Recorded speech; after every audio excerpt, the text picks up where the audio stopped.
Puji nama Tuhan. Selamat datang di Zion Church of Christ. Kami senang bisa menyambut kehadiran Bapak Ibu Saudara. Dan saya percaya bahwa firman Tuhan atau ibadah itu tidak pernah sia-sia.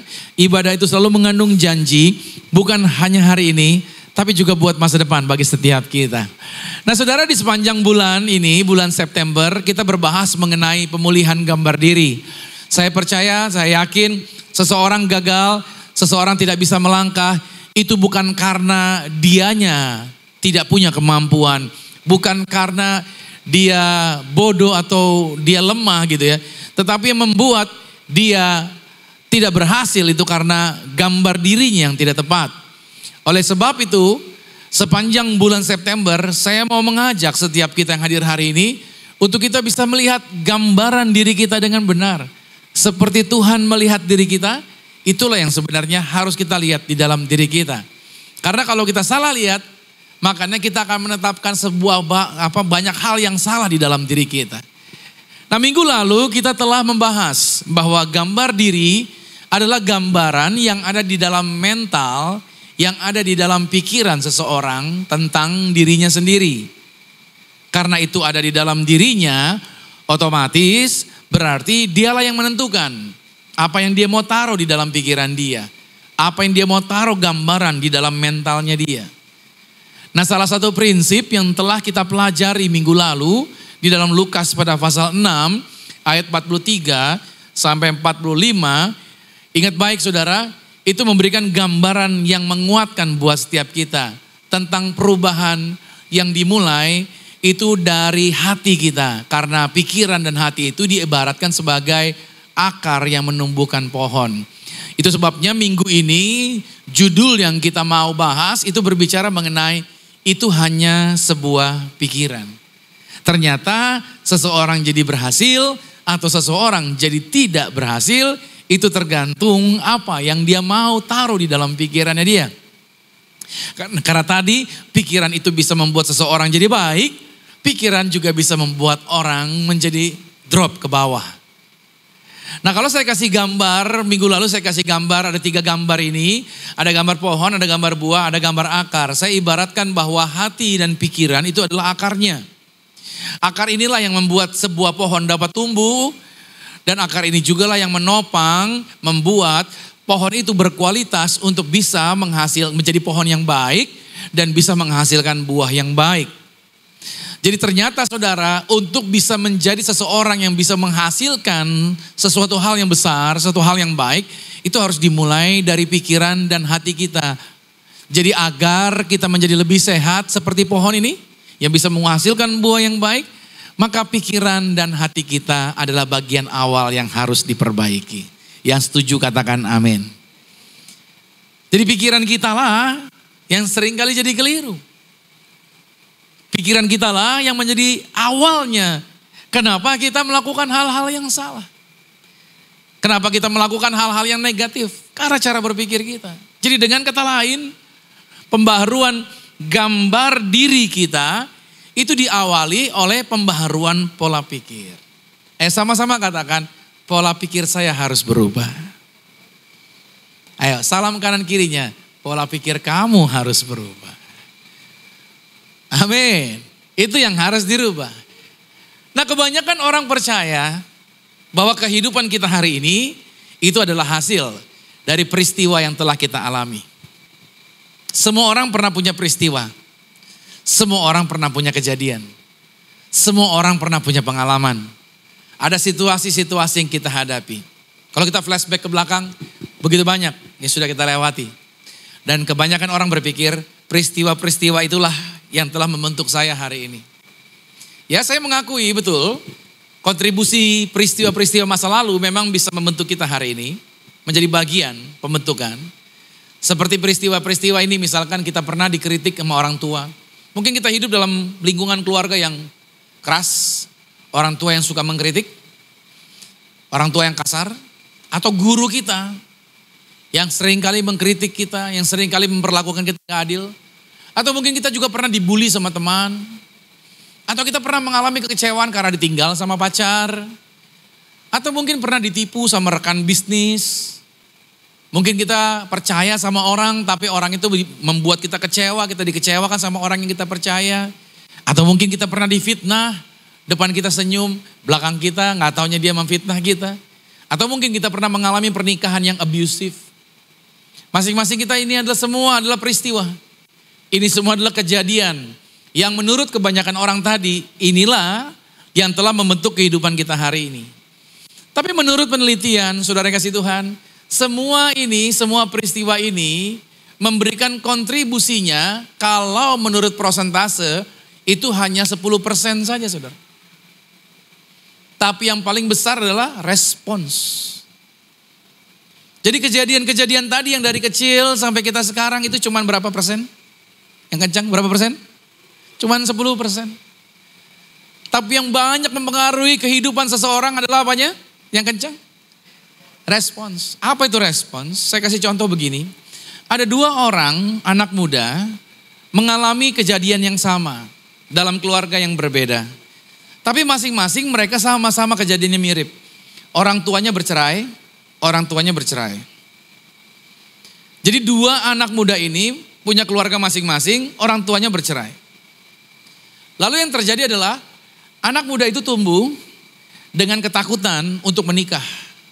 Dia gak mau menikah karena dia berpikir dia akan sama nasibnya dengan orang tuanya akan bercerai. Sehingga dia tidak pernah komitmen.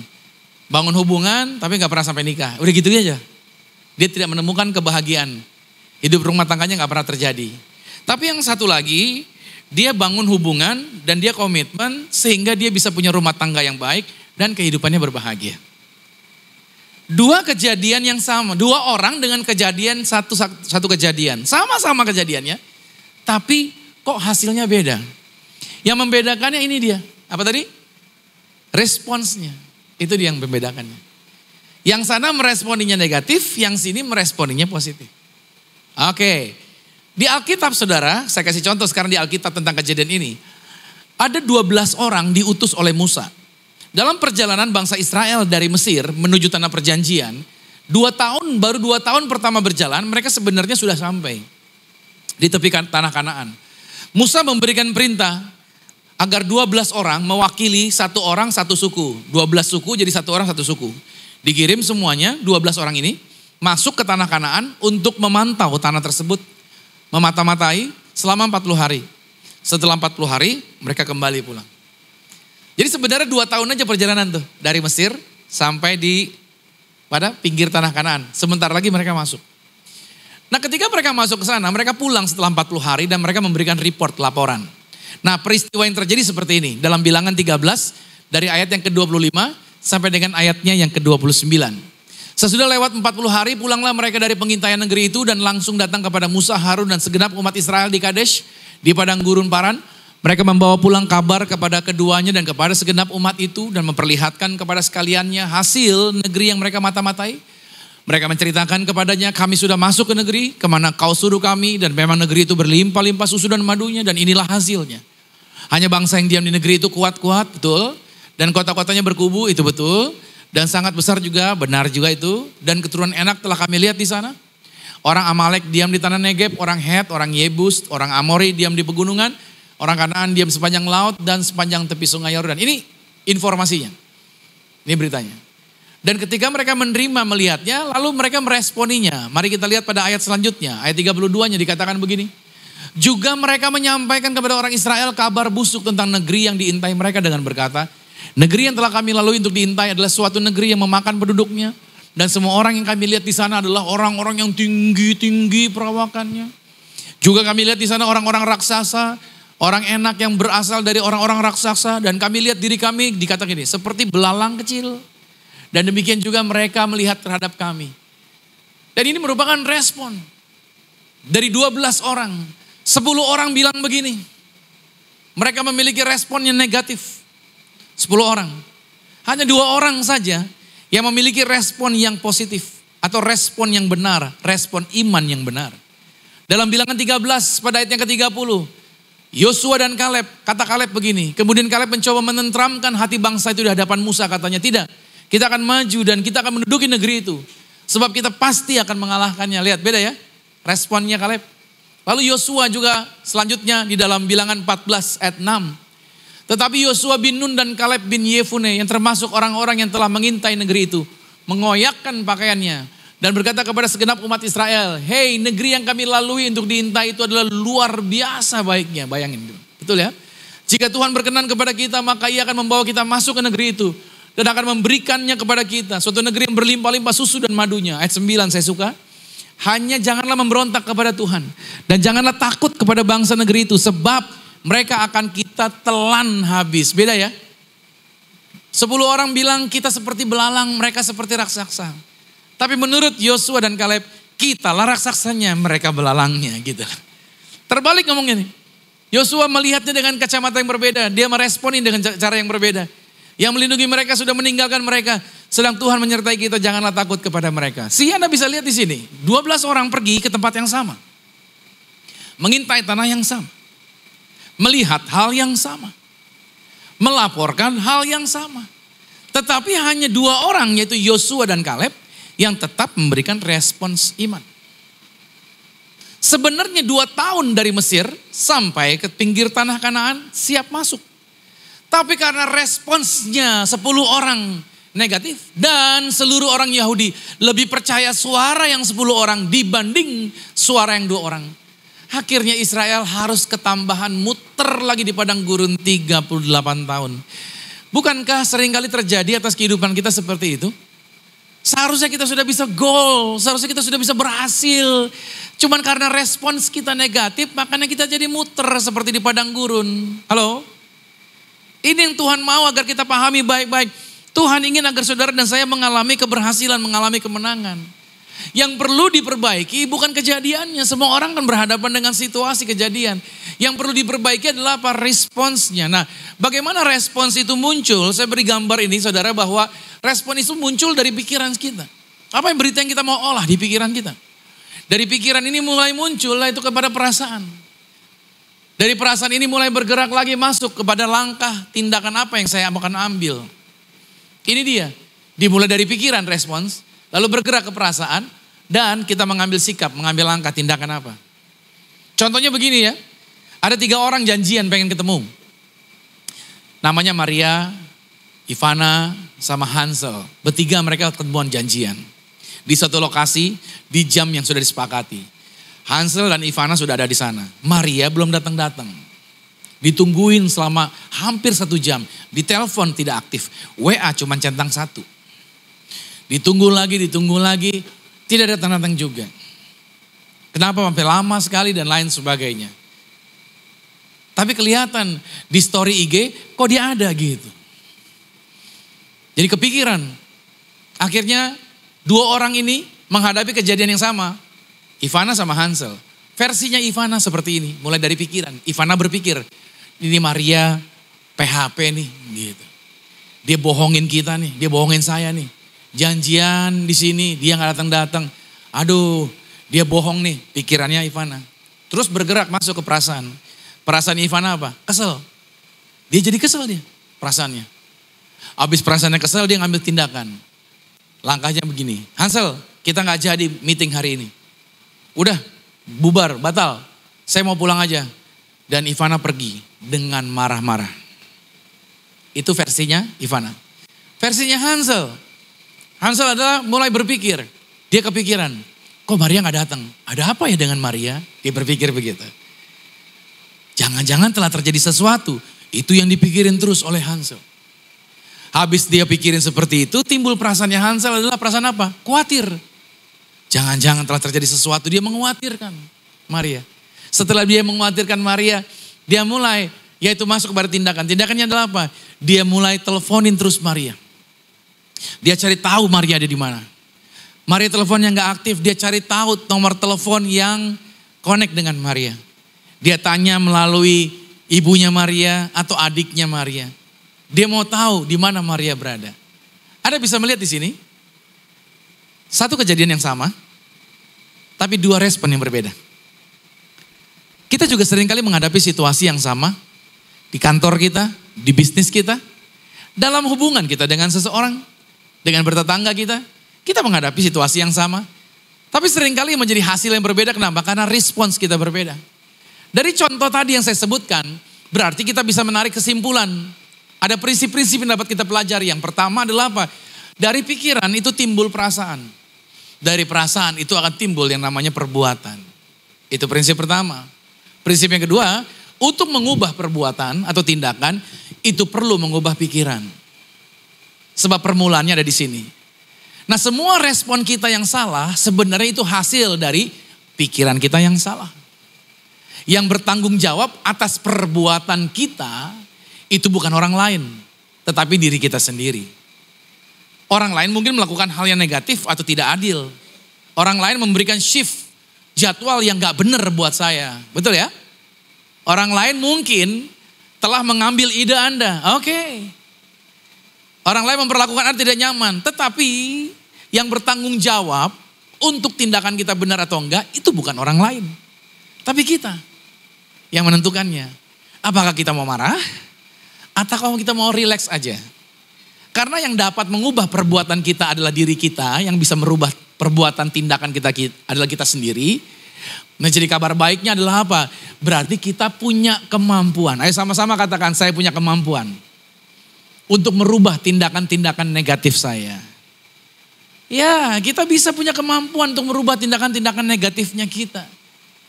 Karena saudara harus pahami, perbuatan atau aksi yang berbeda itu akan menghasilkan reaksi yang berbeda. Jika saudara memperlakukan orang lain, ingat baik nih, orang lain akan juga memiliki ini, pikiran, perasaan, tindakan. Kalau kita ngomong sama orang kasar, tentunya pikiran mereka juga akan menangkap. Lu kasar, perasaan dia juga gak suka.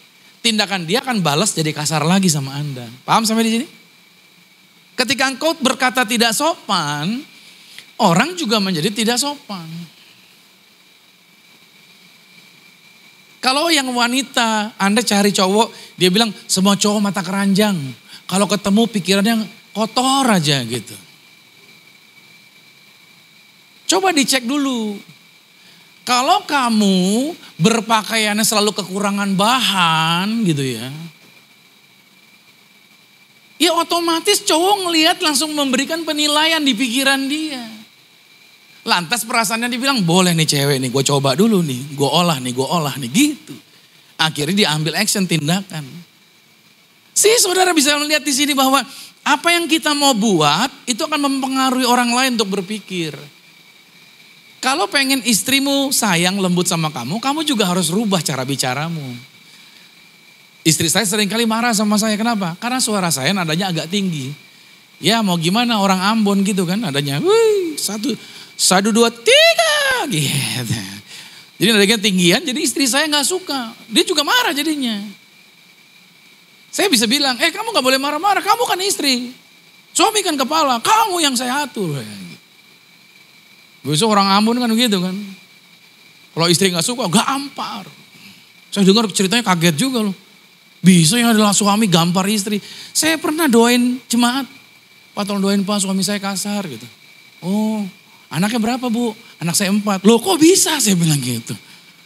Suaminya kasar tukang gampar tapi kok anaknya 4. Iya kan? Habis gampar punya anak, gampar lagi punya anak, gampar lagi punya anak. Hebat juga tangan suaminya. Tinggal gampar aja jadi gitu ya. Saya ketemu orang sampai ke dokter bolak-balik pengen punya anak. Gak bisa punya anak, cuman gampar doang bisa punya anak. Hebat juga saya pikir. Haleluya. Jadi kalau sikap kitanya gitu-gitu aja. Kalau sayanya ngomongin adanya tinggi terus, ya udah ngegas terus istri saya. Jadi saya turunin, saya harus berubah. Ketika saya punya sikap berubah, cara saya berubah, maka respons istri saya juga berubah. Berarti saudara, yang bisa merubah adalah diri kita. Percayalah, situasi akan selalu kita hadapi, orang-orang akan kita jumpai, tapi yang bertanggung jawab berubah itu bukan orang lain, yang bertanggung jawab adalah diri kita sendiri. Setuju bilang amin. Berarti itu semua cuma di pikiran kita sebenarnya.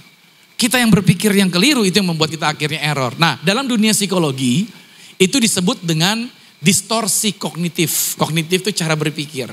Distorsi itu seperti pengalihan, bergeser dari yang sebenarnya. Distorsi kognitif itu artinya kesalahan logika dalam berpikir serta kecenderungan berpikir yang berlebihan serta tidak rasional. Nah, pola pikir yang keliru, yang terdistorsi atau teralihkan dari fakta yang sebenarnya. Ini yang seringkali kenapa banyak orang error, banyak orang gagal karena distorsinya begitu kuat. Nah, jenis-jenis distorsi ini yang akan saya coba bagikan kepada Bapak Ibu Saudara. Mudah-mudahan ini menjadikan penolong buat setiap kita.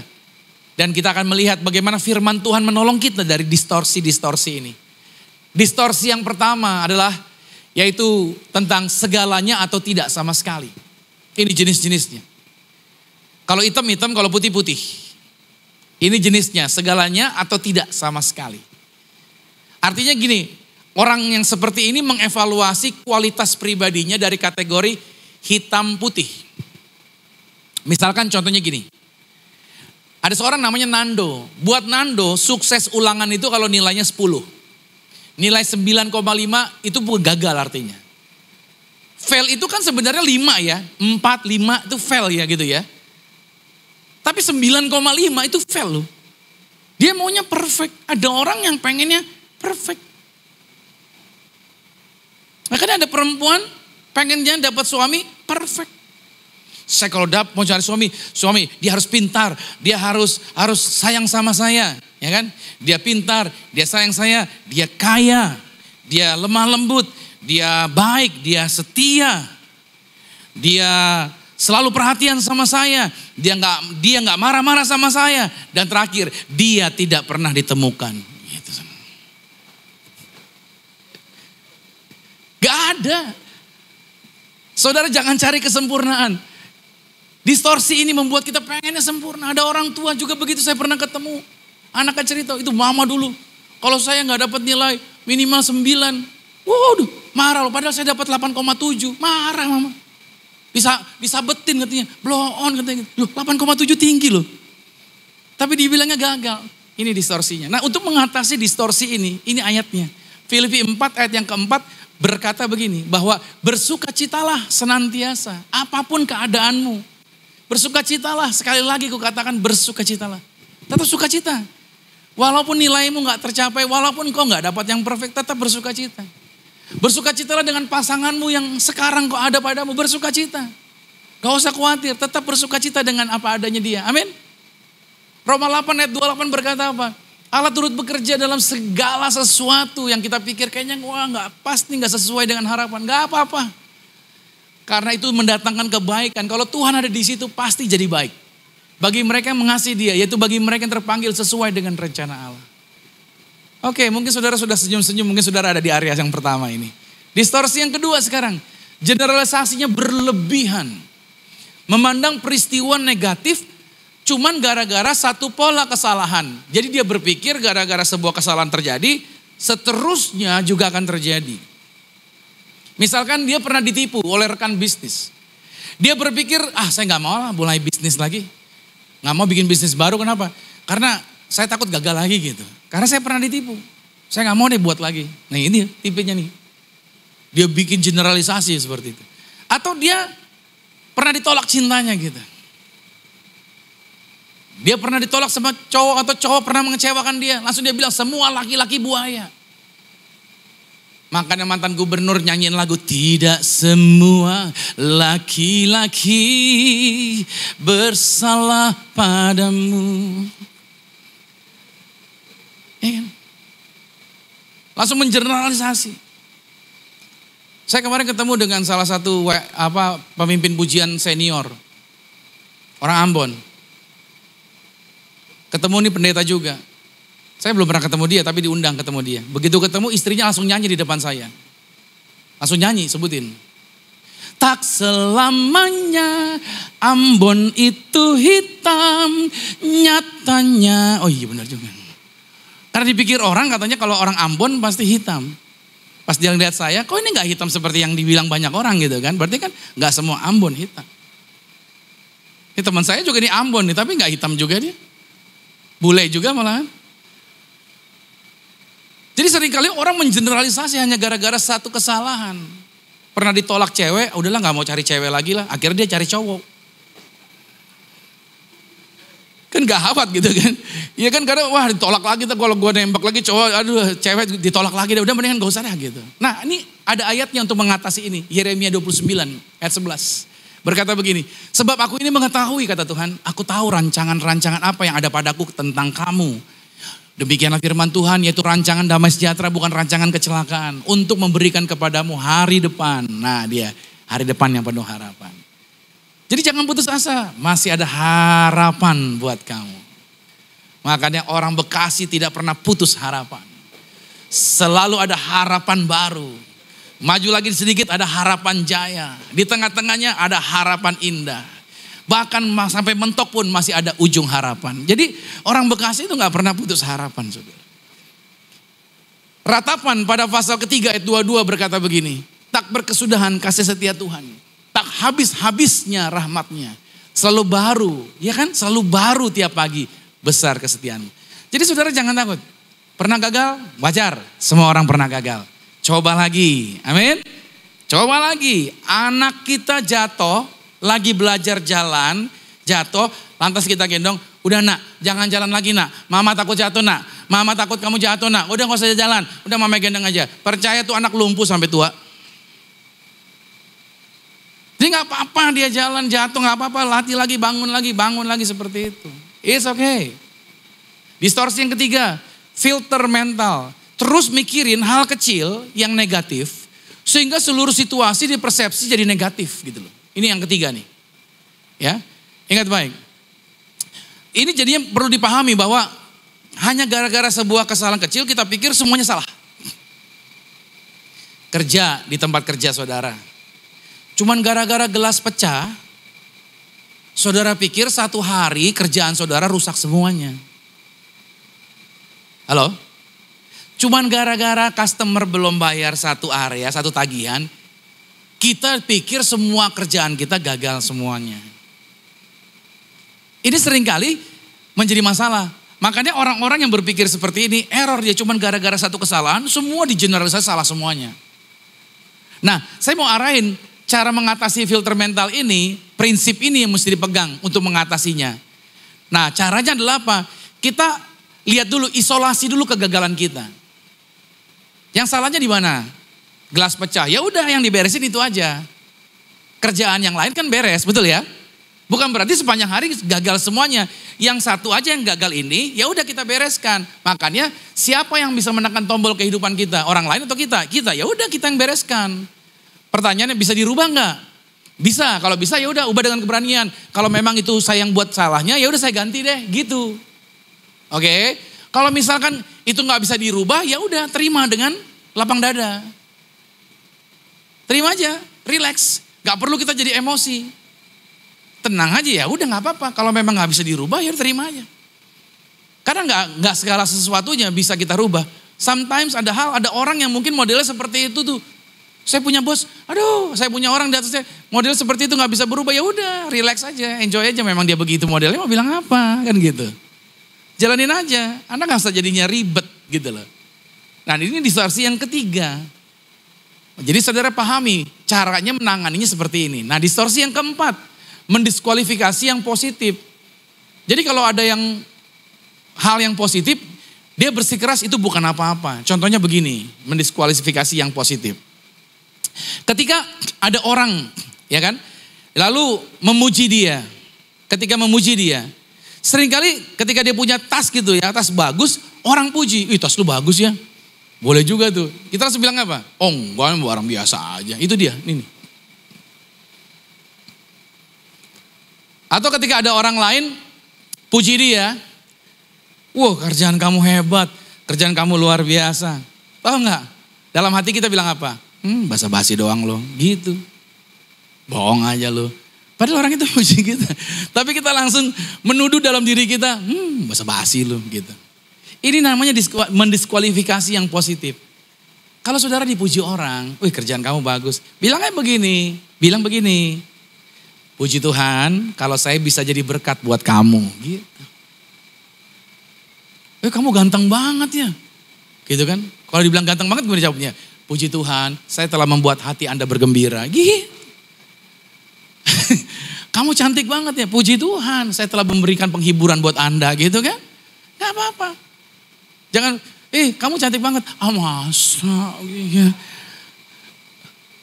Kalau cewek-cewek zaman now kalau dipuji, bohong. Gitu jawabnya.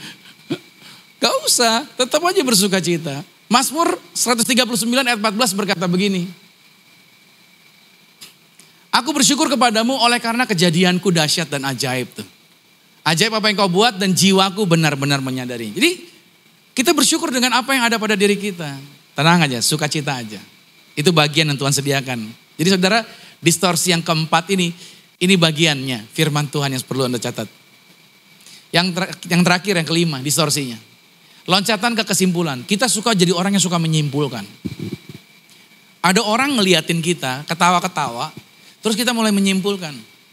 Dia pasti ngomongin gua tuh. Memang tadi pagi gue pasang alis agak miring sih. Jangan-jangan ngetawain alis gue nih. Kita berpikir orang itu ngeledekin gara-gara kita pasang alis kita salah gitu kan. Mungkin makeup gue kali ya. Kayak abis digebukin merah sini, biru sono segala macam gitu. Jadi dia mulai berpikir negatif seperti itu. Itu yang namanya membaca pikiran orang, saudara. Seringkali kita suka membaca orang lain ketika orang lain ketawain kita. Atau kita meramal. Aduh, kayaknya bos marah nih. Aduh, gitu kan. Gue bakalan dipecat nih. Aduh, kayaknya begini nih. Itu udah mulai meramal tuh. Situasinya belum terjadi, hanya gara-gara sebuah masalah di dalam tim. Lantas bilang, waduh bakalan dipecat nih. Waduh, bos ngamuk nih. Waduh, gitu-gitu. Padahal ketemu belum tentu jadi tuh. Belum tentu dipecat tuh. Ada teman naik motor. Waduh, terlambat nih gue nih. Macet kan. Diukur sama dia. Waduh, di sini macet nih. Ke depan, waduh, lebih macet lagi. Belokan sini pasti macet nih. Ketika dijalanin sampai di situ nggak taunya lowong. Nah, seringkali betapa kita suka menduga-duga, meramal. Itu dia, membayangkan atau mengharapkan sesuatu akan berubah menjadi buruk. Ayat untuk mengatasi ini adalah 1 Korintus 10 ayat 13. Pencobaan-pencobaan yang kamu alami adalah pencobaan biasa yang tidak pernah melebihi kekuatan manusia. Sebab Allah setia. Dan karena itu ia tidak akan membiarkan kamu dicobai melebihi kekuatan kamu. Pada waktu kamu dicobai, Tuhan akan memberikan kepadamu jalan keluar sehingga kamu dapat menanggungnya. Pengkhotbah 3 pada ayat yang pertama juga mengatakan begini, bahwa untuk segala sesuatu ada masanya, untuk segala sesuatu ada waktunya. Apapun yang di bawah langit ini ada waktunya. Jadi saudara, semua ada waktunya. Jadi jangan pernah meramal, aduh dia udah berhasil, gue belum, kayak gue ketinggalan segala macam. Enggak, semua ada waktunya. Ada waktunya orang itu naik, nanti juga bagian kita bisa naik. Ya kan? Nanti ada waktunya kita diberkati, nanti ada waktunya. Saya selalu bilang sama teman-teman, gereja ini semua ada waktunya. Tenang aja. Ketika kita bangun sesuatu, kita jangan langsung bilang, pengen langsung gede, pengen langsung hype. Nanti semua ada waktunya. Percayalah, semua ada waktunya. Makanya ketika saudara ketemu dengan distorsi yang kelima, yang mulai menebak, menyimpulkan sesuatu, menduga-duga dari suara hati saudara, afirmasi yang perlu dilakukan untuk menghadapi situasi itu, kalau saudara ada pikiran orang ngomong apa, coba temuin faktanya dulu. Benar gak ya orang itu ngomongin saya? Coba deketin dia. Lu kenapa sih senyum-senyum kayaknya ngeliatin gua? Gitu. Tanya aja. Nanti dia jawab, GR aja lu, gua lagi ngomongin yang sono, gitu ya kan? Kita perlu cari faktanya. Jadi kalau ada suara hati, jangan langsung mengambil kesimpulan. Dijadikan standar untuk bertindak. Tapi ditindaklanjuti dengan apa? Cari faktanya dulu, benar gak? Ya kan, cuman gara-gara lihat muka orang. Dari tampangnya sih kayaknya tampang gak benar nih orang gitu.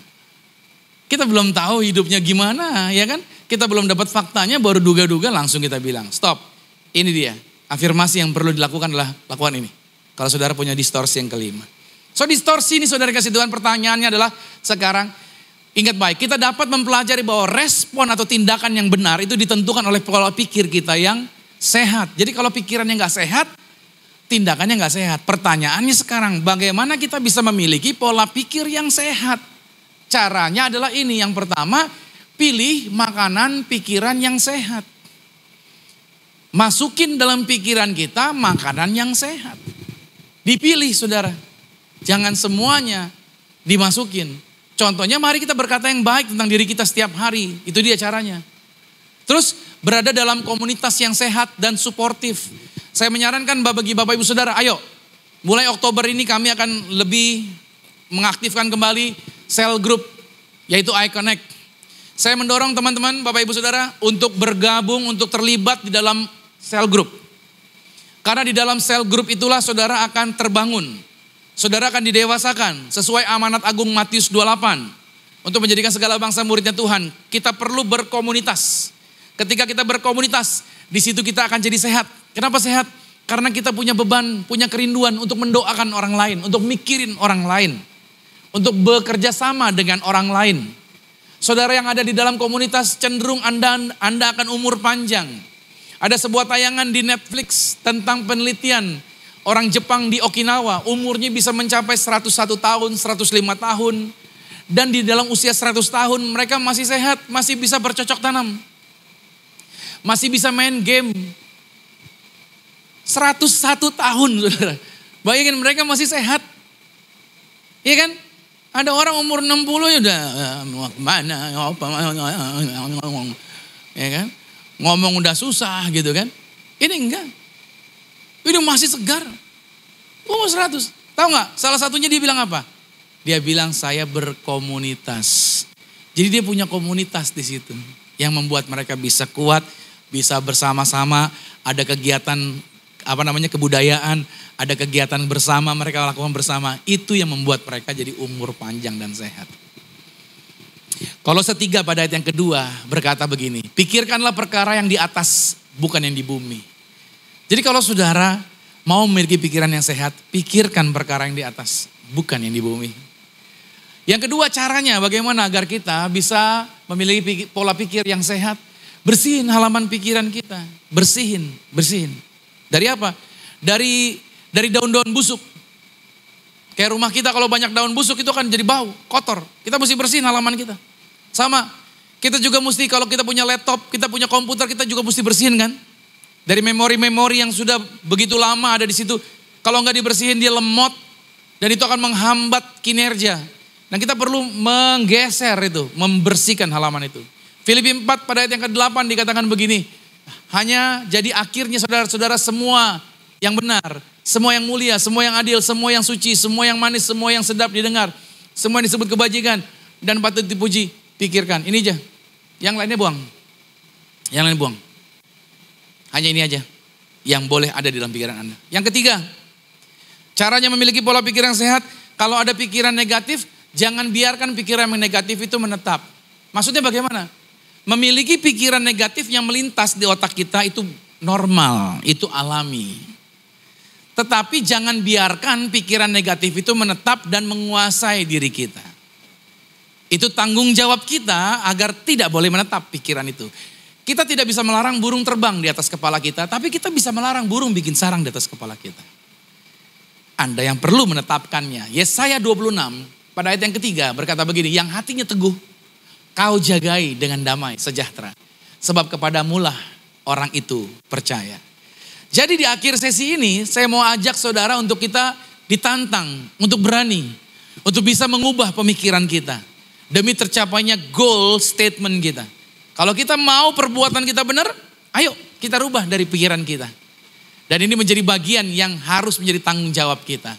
Saudara, kalau pertanyaannya adalah, kok saya nggak bisa berubah? Gimana ya kalau saya nggak bisa berubah? Kalau nggak bisa berubah, latihan begini aja deh. Ya, saudara, ini ada quote nih. Anda berdiri di depan cermin, terus Anda ambil tulisan ini, Anda ngomong di depan cermin. Sorry ya, itu ada yang typo sedikit ya. It's only a thought, and a thought can be changed. I'm open to change. I'm willing to change. I greet the new with open arms. I'm willing to learn new things every day. Each problem has a solution. All experience are opportunities for me to learn and grow. I am safe. Artinya apa? Ini cuma sebuah pikiran gitu saudara. Dan pikiran itu bisa berubah. Saya terbuka untuk perubahan. Saya mau untuk berubah. Ayo berubah. Aku terima yang baru dengan tangan terbuka. Aku mau belajar hal baru setiap hari. Tiap masalah punya sebuah jalan keluar. Semua pengalaman adalah kesempatan untuk aku dapat bertumbuh dan berkembang. I'm safe. Dan ini menjadi kenyataan yang perlu kita pegang. Cara saudara melihat how you see your world becomes your world. Perception can be more powerful than reality. Siapa yang pernah pakai ini? Kacamata virtual reality. Atau siapa yang pernah ke dunia fantasi? Anda bisa melihat di situ, kita naik sebuah mainan, kita pakai virtual reality. Rasanya beneran kayak kita naik roller coaster yang di atas pegunungan tinggi. Wah, barangnya bergerak, kursinya bergerak mengikuti gambar itu. Kita berasa seolah-olah kita benar-benar ada di tempat itu, di tempat ketinggian. Mendadak kita bisa pusing, mendadak kita mual dan lain sebagainya. Padahal itu bukan realita. Realitanya coba saudara copot kacamatanya, saudara lihat, cuman barang gini doang, begitu kan? Itu yang terjadi, seringkali yang terjadi adalah apa? Karena kita lihatnya, cara lihatnya, persepsi kita lah yang membuat kita pada akhirnya error. Karena bagaimana cara kita melihat diri dunia kita, itu akan menjadi dunianya kita. Karena persepsi dapat menjadi lebih kuat daripada kenyataan yang ada. So saya closing, apa yang kita bahas hari ini adalah sesuai judul hari ini. Masih ingat judulnya apa? Itu hanya sebuah pikiran. Sama-sama dengan saya. 3, 2, 1. Itu hanya sebuah pikiran. Yang keras. Itu hanya sebuah pikiran. Sebuah pikiran yang harus dirubah. Ketika saudara merubah mindset. Merubah pola pikir. Anda akan melakukan perkara-perkara yang luar biasa. Kasih tepuk tangan yang luar biasa di hadapan Tuhan. Amin. Saudara pulang hari ini diberkati. Masih banyak hal akan kita pelajari di bulan September ini. So pastikan minggu depan saudara bisa masuk kembali. Untuk saudara mendapatkan yang lebih lagi mengenai perubahan gambar diri atau pemulihan gambar diri ini. Let us pray, mari kita hampiri Tuhan. Lord Jesus, terima kasih buat firman Tuhan yang kami terima hari ini. Kami bersyukur sekali. Kami disingkapkan kebenaran yang selama ini kami pikir karena lingkungan, karena setan ganggu kami, karena orang-orang yang bikin kami kesal, karena orang-orang yang menghalangi jalan kami, ternyata semua itu adalah di dalam pikiran kami. Ketika kami berpikir yang salah, pada waktu kami meresponi sesuatu dengan cara berpikir yang keliru, itu yang membuat kami gagal. Dan hari ini kami belajar bahwa peristiwa kejadian dalam kehidupan itu hanya memberikan kontribusi 10%. Tapi respons kami adalah 90%. Itu sebabnya kami mau merubah respons kami. Respon kami jadi benar. Respon kami melihat bukan lagi dengan kacamata pribadi manusia atau dari kata-kata orang. Tapi respon kami berdasarkan apa yang firman Tuhan katakan. Ketika kami mengatakan apa yang firman Tuhan katakan, hidup kami berkemenangan. I'm safe, kami menjadi aman, kami tenang. Dan kami percaya kami bisa berubah dari yang lama menjadi baru. Terima kasih Tuhan, ternyata Tuhan bukan hanya menebus keselamatan artinya dari dosa, tapi juga Tuhan menebus dari cara berpikir kami yang salah. Kami mau berubah dari cara pikir yang salah untuk kami berpikir yang benar seperti Tuhan berpikir yang benar tentang kami. Terima kasih buat firman Tuhan ini. Aku lepaskan berkat agar setiap anak-anak Tuhan menangkap pesan firman ini dan mempraktikkan di dalam kehidupan mereka, sehingga dalam membangun hubungan, dalam bersosialisasi, mereka menjadi orang-orang yang hebat, menjadi orang-orang yang berpengaruh, yang membawa perubahan bagi lingkungannya. Dalam nama Tuhan Yesus, yang percaya diberkati, sama-sama dengan saya katakan amin. Kasih tepuk tangan lagi bagi Tuhan Yesus Kristus, haleluya. Boleh lebih dahsyat lagi kita kasih tepuk tangan buat Tuhan Yesus.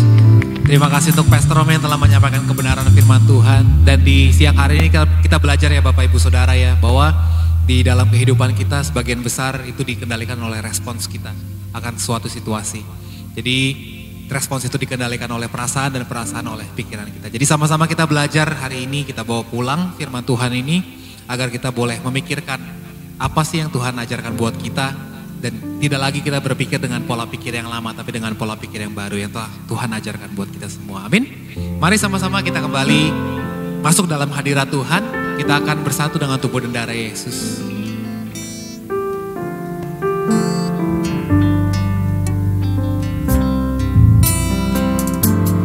Yesus Tuhan dan Allah kami,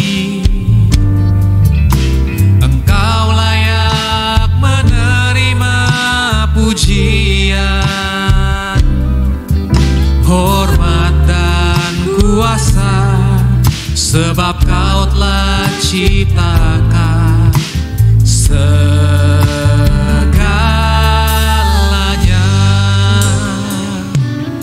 oleh karena kehendak-Mu, semuanya itu telah ada dan diciptakan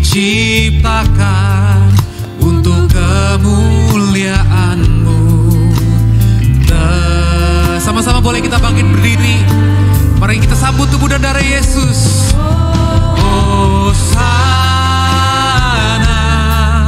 terpujilah Tuhan, terpujilah Tuhan Yesus. Hosana, terpujilah Tuhan, terpujilah Tuhan Yesus.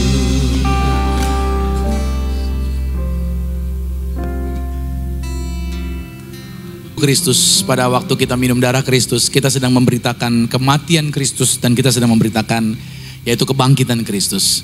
Dan barang siapa makan tubuh Kristus dan minum darahnya, dia ada di dalam Kristus, Kristus ada di dalam dia, dan tidak ada kuasa apapun di bawah kolong langit ini yang bisa memisahkan kita dari kasih Tuhan. So hari ini Anda dan saya pada waktu makan tubuh dan minum darah Yesus, kita percaya bahwa kita diciptakan segambar sama seperti Tuhan, tidak sakit-sakitan. Tangan kita diberkati berhasil, apa yang kita usahakan diberkati, dan kita diberi kuasa menginjak ular dan kalajengking. Mulut kita diberkati memperkatakan kuasa Tuhan. Mari kita angkat rotinya, bersama-sama ikuti doa saya. Katakan dalam nama Tuhan Yesus, inilah roti yang telah turun dari surga. Inilah tubuh Tuhan Yesus Kristus, tubuh yang tergantung di atas kayu salib, yang memberikan kami bersama dengan keluarga kehidupan yang kekal di dalam kerajaan sorga. Oleh korban tubuh Kristus, kami dijaminkan mulai hari ini tidak sakit-sakitan, menang atas segala virus, menang atas segala penyakit, tidak terkapar di meja operasi. Tuhan menjamin kami umur panjang dan tidak sakit-sakitan. Dalam nama Tuhan Yesus, inilah roti yang turun dari surga, inilah tubuh Tuhan Yesus Kristus. Mari kita makan tubuh Tuhan Yesus Kristus.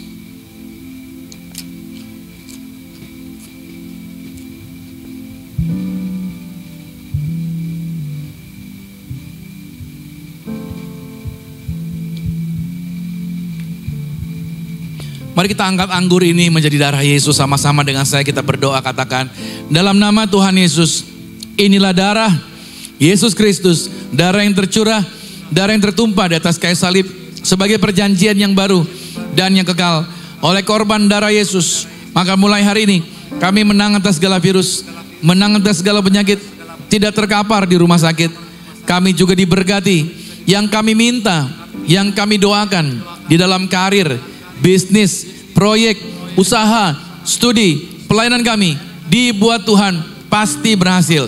Dalam nama Tuhan Yesus, inilah darah Yesus Kristus. Mari kita minum darah Tuhan Yesus.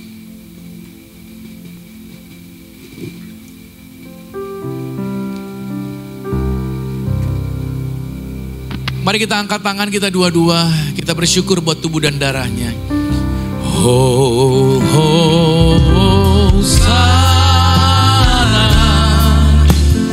Terpujilah Tuhan, terpujilah namamu Tuhan, terpujilah Tuhan Yesus. Hosana,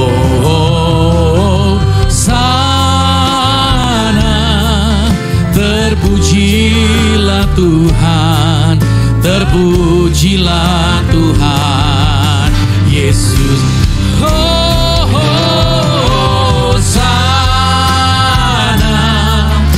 Terpujilah Tuhan, terpujilah Tuhan Yesus.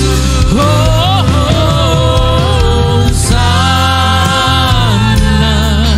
terpujilah Tuhan, terpujilah Tuhan Yesus. Tuhan yang telah memberikan perintah kepada para murid untuk mendoakan orang sakit, mengusir setan, bahkan membangkitkan orang mati dengan sakramen minyak. Maka Tuhan juga yang mengatakan dimanapun Injil diberitakan, apa yang telah diperbuat perempuan yang telah mengurapi kepala Yesus dengan minyak, itu menjadi berita yang disampaikan juga. Maka kami percaya dalam nama Tuhan Yesus, kami mengangkat inilah minyak urapan. Setiap tetesnya punya kuasa mengusir setan, dan setiap olesnya punya kuasa menyembuhkan sakit penyakit. Dalam nama Tuhan Yesus, inilah minyak urapan. Saudara boleh teteskan di atas kepala, maka setiap pot Setiap botol ini dalam nama Tuhan Yesus, inilah minyak urapan yang penuh kuasa, penuh kemuliaan. Siapa saja yang bawa pulang minyak ini, mujizat kuasa Tuhan terjadi atas mereka dalam nama Tuhan Yesus. Inilah minyak urapan. Terima kasih Tuhan buat setiap kesempatan. Terima kasih buat anugerah yang Tuhan percayakan. Maka hamba berdoa buat semua yang hadir hari ini, setiap pekerjaan, karir, proyek, bisnis mereka sepanjang seminggu ke depan diberkati berhasil. Bahkan di tempat mereka yang mereka injak, tempat itu diberkati Tuhan.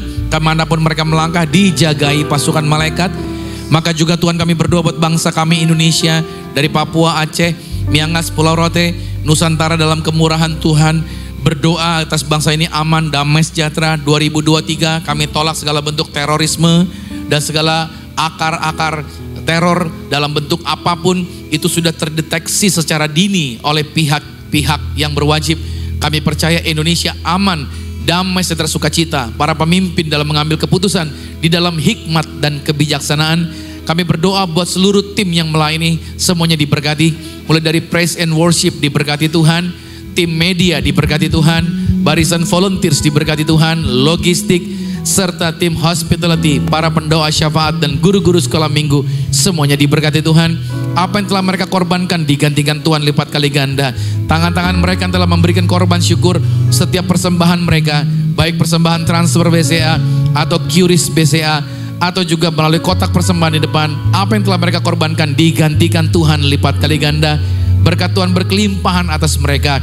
Aku berdoa setiap karir project mereka di sepanjang seminggu ke depan diberkati Tuhan. Target mereka di bulan September juga diberkati berhasil. Aku berdoa kalau ada yang sakit sudah disembuhkan. Bagi keluarga mereka, keturunan mereka, anak-anak mereka, orang tua mereka diberkati sehat, tidak sakit-sakitan. Kalau ada anggota keluarga yang belum bertobat, janji Tuhan satu orang bertobat, seisi rumahnya pasti diselamatkan. Terima kasih buat kebaikan yang Tuhan sediakan. Berdoa buat Zion Church of Christ, gereja ini milik Tuhan. Gereja ini diberkati, orang-orang yang ada di dalamnya diberkati Tuhan. Kasih karunia, kemurahan, pertolongan Tuhan senantiasa ada bersama dengan kami. Jaminan Tuhan berkelimpahan, mujizat Tuhan berkelimpahan atas kehidupan kami. Sebelum kami menerima berkat, kami mau memperkatakan janji yang Tuhan sediakan. Saudara kasih Tuhan, kita percaya bahwa Amsal 18 ayat 21, apa yang kita ucapkan itu yang terjadi bagi hidup kita. Saya mau saudara ucapkan kata-kata ini bersama-sama dengan saya, dan ini yang terjadi bagi hidup Anda. Sama-sama dengan saya katakan, saya diberkati, berkelimpahan, telah ditebus, telah diampuni, dibenarkan, diurapi, disempurnakan, diberi kuasa, hidup dalam kasih karunia, berharga, aman, sehat, penuh kemuliaan, fokus pada Yesus, disiplin, percaya diri, pandai cerdas. Saya diciptakan segambar dan serupa Yesus untuk menggenapi setiap panggilan dan tujuannya atas hidup saya di dalam nama Yesus. Amin. Kasih tepuk tangan yang meriah buat Tuhan. Doa orang benar bila dengan yakin didoakan sangat besar kuasanya. Sekarang kami akan pulang dan terima berkat Tuhan. Kekasih Kristus arahkan hati. Aminkan berkat ini. Diberkatilah engkau di dalam usahamu, diberkatilah engkau dalam pekerjaanmu, diberkatilah engkau di dalam segala aktivitasmu. Siapapun tinggal dengan engkau pasti diberkati. Keluargamu diberkati, orang tuamu diberkati, saudara-saudarimu diberkati, rumah tanggamu berbahagia. Pulang dan terimalah berkat anugerah dari Bapa di surga, cinta kasih di dalam Yesus Kristus, kekuatan penghiburan di dalam kuasa Roh Kudus menyertai Anda dan saya mulai hari ini sampai nanti Tuhan datang menjemput Anda dan saya, keluargamu dan keluargaku. Kita semua sama-sama menjadi warga kerajaan sorga. Dengan iman sama-sama saya katakan amin. Selamat hari Minggu, sampai jumpa minggu depan. God bless you. Shout Jesus from the mountains, Jesus in the streets.